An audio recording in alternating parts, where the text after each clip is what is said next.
صباح الفل عليكم حبايبي. يا رب تكونوا بخير في كل مكان. النهارده هنعمل عيش فلاحي هنا، وهتشوفوه بطريقه حلوه. ودي صاحبتي ام احمد الغاليه بتساعدني فيه. هنبدا من بعد، من اول ما هنبدا ننخل الدقيق وهنعجنه وهنسويه، وهتشوفوا مناظر جميله جدا. بس انا هضطر ان انا هكتم الصوت وهتكلم علشان الصوت في الشارع مش هتقدروا اوضح كلامي كويس. تمام، لايك بقى للفيديو وشير. وتعالوا نشوف الحاجه اللي هنعملها دي جميله ازاي وبطريقه جميله قوي، وهنغمسها قدامكم وتشوفوا مناظر جميله قوي. دلوقتي حبايب قلبي بدأنا ننخل الدقيق. الدقيق بيبقى طبعا اديله فتره، ده جاي لي واحده حبيبتي كده قوي جابالي من اسيوط. فكان مركون كده اديله فتره، فلازم تنخليه. حتى لو كنت حتى في التلاجة او اي مكان لازم تنخليه عشان يديكي نتيجه جميله في العجين. تمام، بصوا، العيش ده ليه كذا طريقة وليه كذا حد، كل بلد بتعمله بطريقة.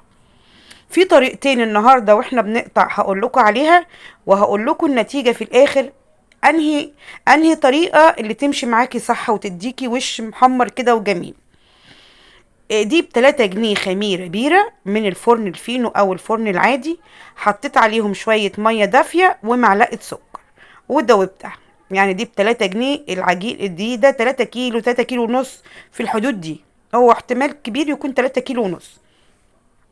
فدوبت ب3 جنيه خميرة بيرة في شوية مية ومعلقة سكر وحطيتها في الأول. وبعد كده هحط معلقة ملح. هي يعني حاجة بسيطة كده، معلقة ملح حلوة كده. ونفضل نعجن بقى. لما تشوفوا قوام العجين ده لازم يكون طري معانا، مش ناشف. في نوع يبقى ناشف ويتعمل بالبتاع كده، بالخشبة اللي احنا بنفرد بيها، بالرول دوت. وفي نوع تاني هتشوفوه قدامكم. كل بلد زي ما بقول لكم، كل بلد ليها طريقة في العجين. بس هو كل ما يبقى طري معاك كل ما يديك نتيجة جميلة. انا هفضل اعجن لطريقه معينه في العجين. شايفين ايديا بتنغز كده وكاني بغسل هدوم كده. يعني هفرك اي حتت مزغمده كده من الدقيق، هتحاولي تفكيها بايديكي. بس الدقيق ده للامانه الدقيق دوت بلدي، يعني دقيق قمح مطحون في مكنه كده، بتبقى عاملاه فينو، لكن مش زيرو، مش نمره واحد. لا، ده دقيق بلدي. هفضل اعجن وافكك الكتل اللي في العجين لغايه ما اقطع قطعه كده معايا. لو انا حطيتها في ايدي ولقيتها ساحت كده، يبقى كده العجينه مظبوطه. انا هعمل دلوقتي، هختبر العجينه وهقطع حته كده وهنقولها في ايدي التانية، هلاقيها لسه ما ساحتش، فهحط لها شويه ميه تاني. عايزه بس اخليكم تشوفوا قوام العجينه بالظبط.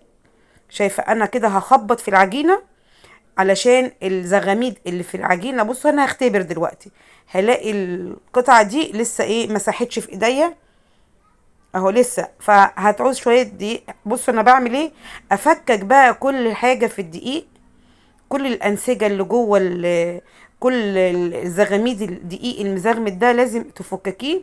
ولازم تشوفي العجينه قدامك تبلي ايدك ميه وتبقى خالصه كده من الطبق. لما تلف ايدك كده تحس ان هي هتطلع من الطبق.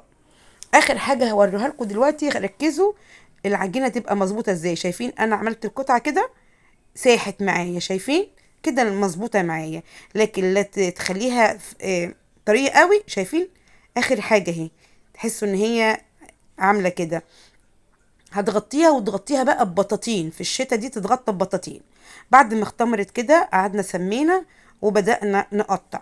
في بقى نظامين، هتبلي ايدك ناحية وتقطعي على ايد التانية. دي هنا كراتين اللي انا كنت جايبة فيها حاجات نضيفة، قطعتها وحطيت في كل كرتونة شوية ردة. دي الردة اللي انا فرشاها على الترابيزة.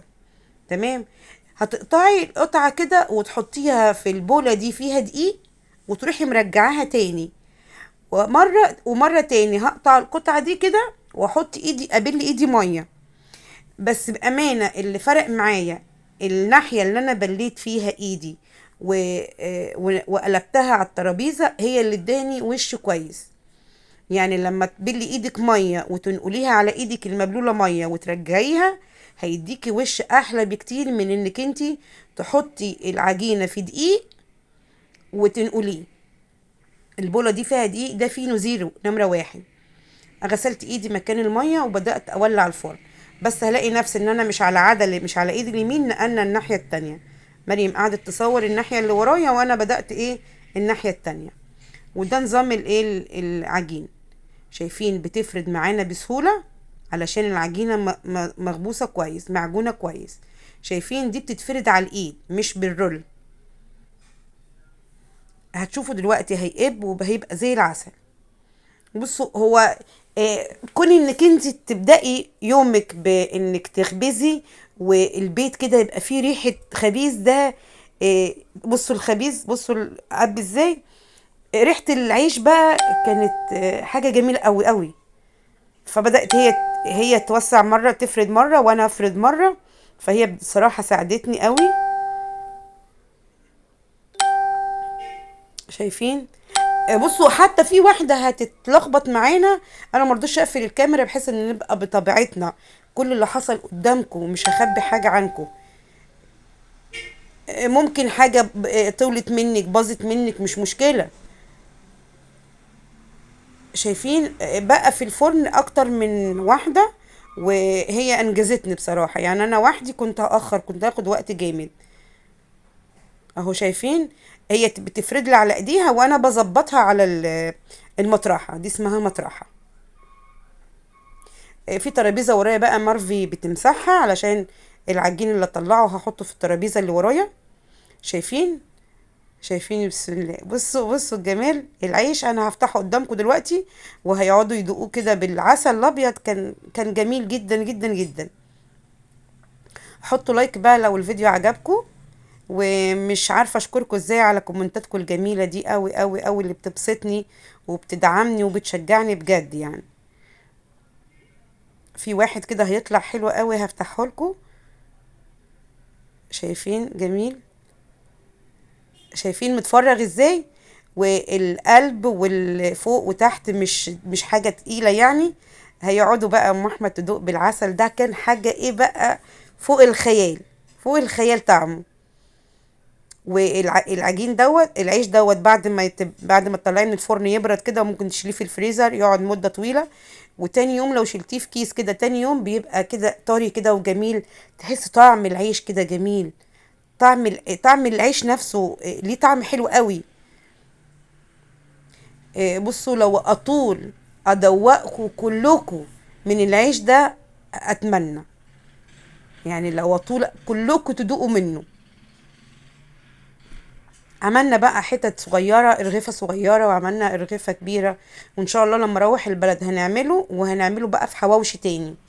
يعني هنخبز العيش ونحط فيه حواوشي. بأمانة لو احنا كنا فاطرين في الوقت دوت كنا عملنا فيه حواوشي. وكنت اقول لكم بيبقى طعم الحواوشي في العيش ده مش قادرة اوصف لكم جماله.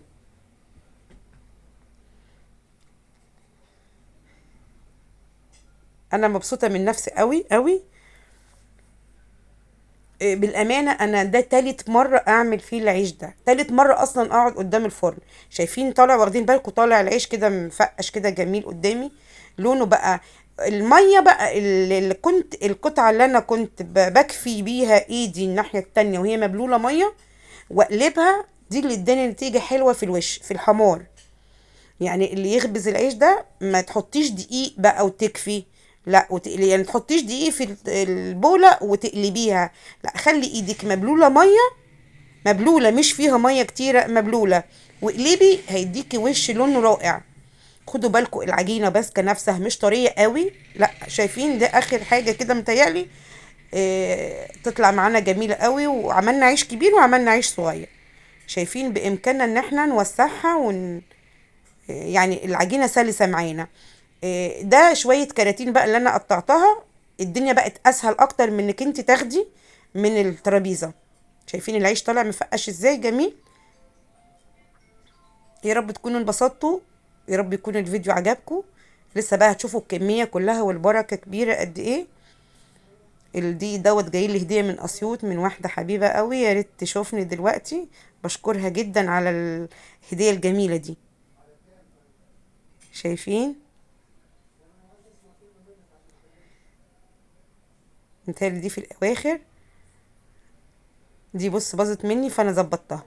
شايفين جميل جميل ازاي. مرفي بقى عملت لنا شاي بنعناع. انا قعدت اكل من العيش ده بالشاي بس يعني. شايفين دي الرغيفه بقى اللي احنا كنا قاطعينها على الكرتونه، كانت كبيره، قطع كبيره كده وجميله. طبعا بجد بالامانه ويعلم الله لو طول كل اللي يعرفني يدوق من العيش ده اتمنى. هنا بقى مارك ومارفي حولوا لنا بقى العجين. اللي انا قطعته كان قدام الفرن كان في سخونه، لكن الباقي ما تسيبوش في الهواء، غطيته جوه يعني، حطيته جوه في الدنيا هاديه شويه جوه عشان كان في برد شويه النهارده. انا نفسي كنت فرحانه وانا يعني قاعده اخبز. الجو بقى كان جميل، الجو برد وقدام الفرن كان جو رائع كده. شايفين الكبيره بامكاننا بقى تحددي بالقطعه اللي انت تعمليها تطلع كبيره او صغيره.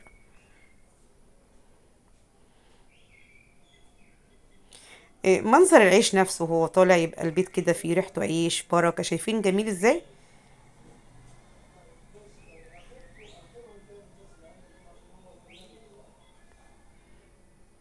شايفين.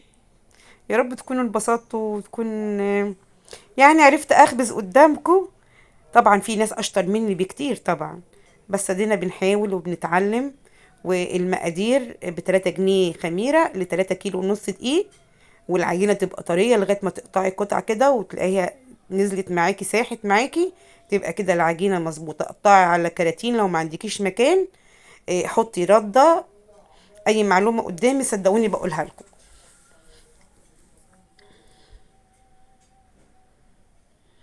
في الاخر بقى هوريكم الكمية كلها هتبقى في الترابيزة، وهحط الكمية قدامي كلها عشان تشوفوها.